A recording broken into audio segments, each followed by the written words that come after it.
Hola amigos, ¿qué tal? Stu here from Spain Speaks with an update on the current situation in Spain.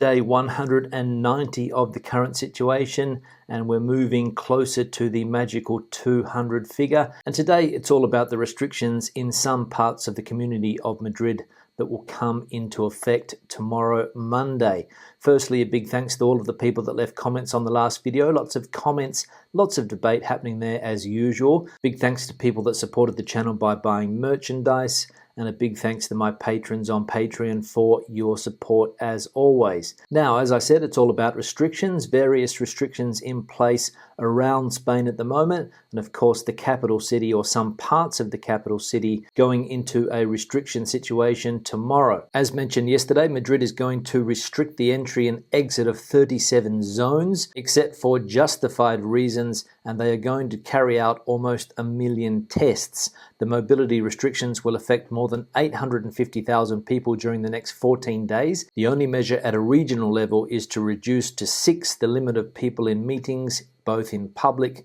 and private spaces. Spain has issued new COVID-19 restrictions in Madrid, prohibiting travel from 37 zones within the capital and limiting gatherings to 6 people as cases rise significantly. Around 850,000 people live in the affected areas, representing 13% of Madrid's population, the local government said. They also account for roughly 24% of the cases detected in the last week. It comes as the country's total number of cases increased by more than 14,000 on Friday, with Spain seeing the largest outbreak in Europe in recent weeks. Now, in an effort to contain the spread of the virus, Madrid will close parks and gardens in certain areas, and while shops and restaurants will remain open, capacity will be limited. The restrictions are in zones with more than 1,000 infections per 100,000 inhabitants. So restrictions in Madrid as of tomorrow for 37 different areas and 850,000 people affected. Now you might be asking yourself, how are they going to enforce these restrictions? Well, there will be patrols at street level and reinforcements in schools and markets.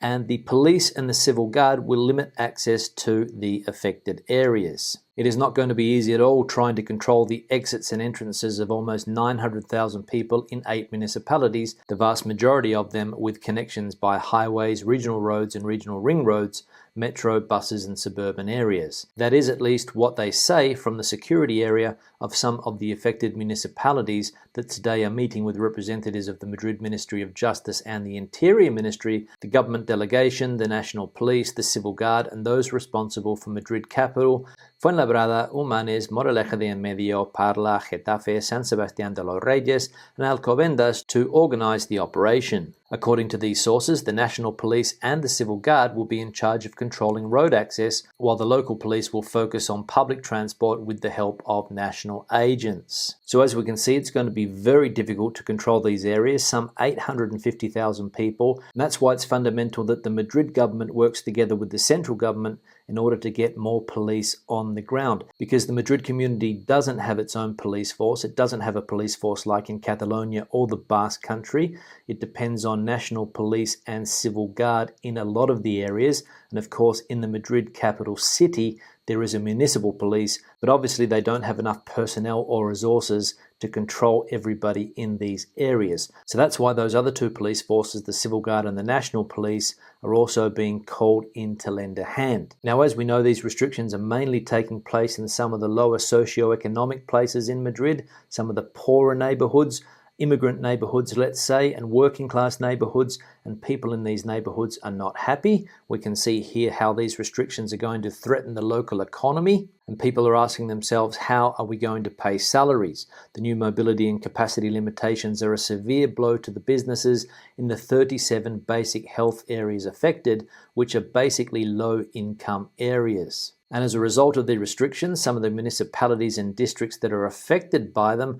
are calling for a demonstration. Specifically, they have called for mobilizations in Parla, Getafe, Fuenlabrada, Villaverde, Vallecas, and Aluche. Thus, all of them will take place in different parts of the neighborhoods at 12 noon, except that of Aluche. So some groups in those affected areas getting out onto the streets and protesting at the measures that have been put in place. Now, of course, with some parts of Madrid going into a lockdown tomorrow and rumors circulating that there's going to be more severe lockdowns in the future in the capital city and surrounding areas, lots of people around the rest of the country are asking themselves, are we going to have a nationwide lockdown again? Well, the Prime Minister Sanchez came out yesterday and said that he does not contemplate another confinement of the country. He is asking for unity to stop the contagions of COVID, and he will offer Madrid all the resources available. The president of the government, Pedro Sanchez, admitted this Saturday his concern about the second wave of the coronavirus that has already begun throughout Europe, and opted to increase collaboration with the autonomous communities in Spain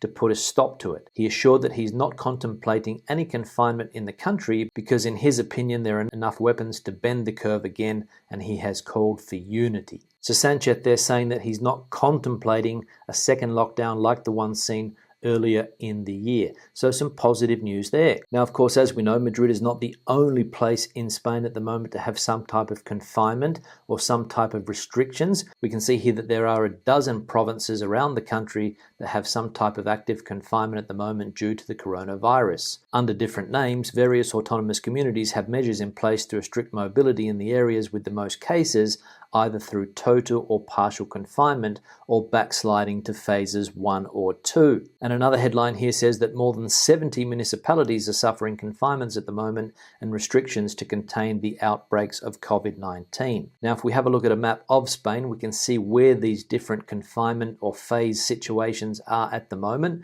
We see the yellow dots phase 2, the orange dots phase 1, red dots are confinement, and purple areas are other restrictions, and the grey dots are places where there are no active restrictions in place currently, but there might have been in the past. And we can see here on the map that there are various dots scattered throughout the country. If we have a look at some of the particular areas, we can see in Madrid, San Sebastián de los Reyes, a small city to the north of Madrid. We can see here that the situation there is confinement. If we have a look in Castilla y León at Salamanca City, we can see there that they have gone back to a phase 1 situation, 144,228 people affected there. If we go down to Murcia, we can see that the city of Lorca, 60,000 people, also in a phase 1 situation at the moment, but they're calling it a flexible phase 1. So there we can see various places around Spain either going back into confinement or into some type of phase situation, and some important cities involved, Salamanca for example, and of course Madrid. And of course, in recent times here on this channel, we've been looking at some of the reasons why Spain finds itself in the situation that it is in. Lots of people still asking that question. What's gone wrong? We can see here that perhaps rapid de-escalation, terrible political management, and with a lack of resources in primary healthcare, these are some of the keys why Spain is suffering the worst second wave in Europe. Another headline here says, we haven't done anything right. So there we go. It seems clear Spain moved too quickly. Everybody lowered their guard. That was the message we were given from politicians. Everybody wanted to open the country up again. Everybody wanted tourism to get up and running again. And of course, that has led to the downfall. So lots and lots of mistakes that could have been avoided, but unfortunately they were not. Now let's have a look at some of the comments from the last videos. One here from Cyberfloat. Hi Stuart, maybe I've missed it, but have you commented on the recent collapse of the Seguridad Social offices across Spain under the avalanche of minimum vital income claims? It's a bureaucratic nightmare. Anyone trying to file for retirement, disability, or any other claim that goes through the INSS is now finding that there are no appointments available online, no one answers the phones, and no one is allowed to enter the offices without an appointment, which is impossible to get. Spain's major sindicatos, unions, have denounced the situation, but it hasn't gotten much better. Big mess. Yeah, Cyberfloat, thanks for the comment. I have heard various people complaining about this over the last few months. I don't think it's a new problem. Somebody I know was complaining about this back in August. They had trouble getting through, trouble claiming their unemployment benefits because, as you said, difficult to get an appointment and nobody picking up the phone. I've heard of other people having problems with their furlough situation, not really clear if they're getting paid the correct amount of money, whether they're getting paid at all. So lots of people having problems with this particular organization at the moment.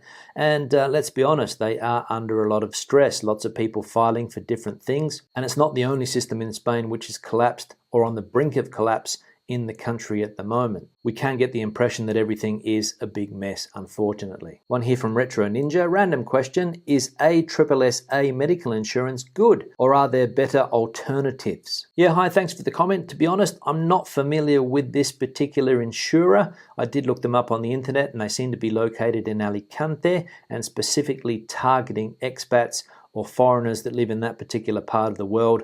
They have a website that's set up in about 5 languages, German, English, French, and a couple of others, and they seem to be targeting a specific audience. In Madrid, I haven't heard of them. I suppose they do exist, but there are plenty of other companies out there. You can go through some of the banks to get their insurance offers.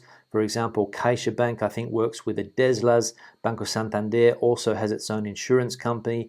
Mafre is another option. Asisa is another option as well. And there's another one called Sanitas, which belongs to the Bupa group, so you could also check them out. But this particular one here that you mentioned, ASSA, haven't heard of them, but if anybody has, leave it in the comment section below. One here from John: thanks for another interesting video, Stuart. All being well, I should be driving near yours in 8 days' time. We'll give you a wave as I go past, LOL. Looking forward to some good food, sunshine, and most likely a bit of decorating, etc.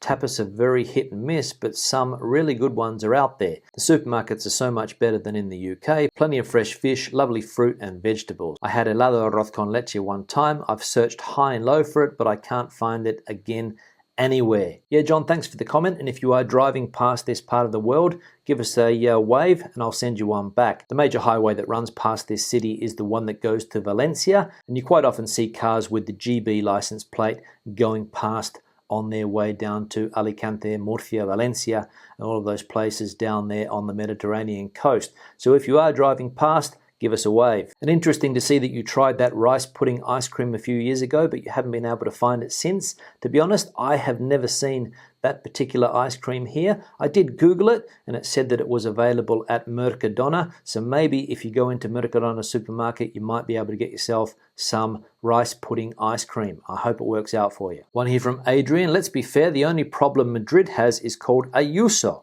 That woman can't seem to do or say anything right. Yeah, Adrian, thanks for the comment. Lots of people critical of Ms. Ayuso at the moment. I think even her party is a bit critical of the way that she is handling the situation at the moment. But unfortunately, it seems that the situation is too big for her. The situation is too big for the majority of politicians in the country at the moment, and no doubt around the world. There are not many politicians who are up to the challenge of this health situation that we have. And the political situation in Madrid has been a bit of a basket case for years. Lots and lots of corruption cases. Quite a few of the presidents of the Madrid community have been involved in these cases over the years. But in all honesty, I think Madrid has been a very difficult place to govern for many years now, not just in the current context. One here from Anna: after getting your photo straight, no stray cats coming out of the blue and blinking, among many other things, now you have to take care of the garden. It's a never-ending story. Now you even tried to smile, but they're never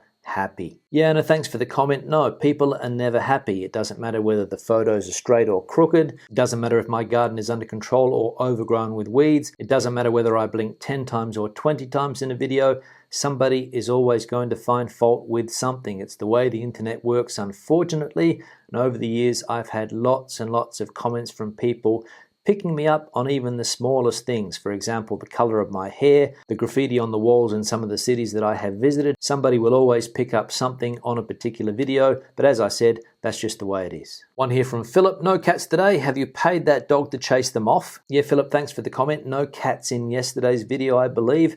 I didn't have any cats wandering around in the background. I didn't see it when I was editing the video because those cats are very sneaky in my garden. I mentioned the other day that I have a problem with stray cats. They come in, they come out. Every year there seems to be more and more of them. We have a bit of a cat problem in this area. We don't have any rats, we don't have any mice, but we have cats. And in yesterday's video, there was a dog barking incessantly in the background. It belongs to my friendly neighbor that I have behind. He has one of these dogs that he leaves out in the front garden, and it barks night and day, unfortunately. That's what it's like living in this particular part of the world. On that note, I'll start to wrap the video up. Questions and comments, please leave them in the section below. Debate the situation out as you normally do. Give the video a thumbs up if you liked it, thumbs down if you didn't. I'll see you in the next one. Hasta luego.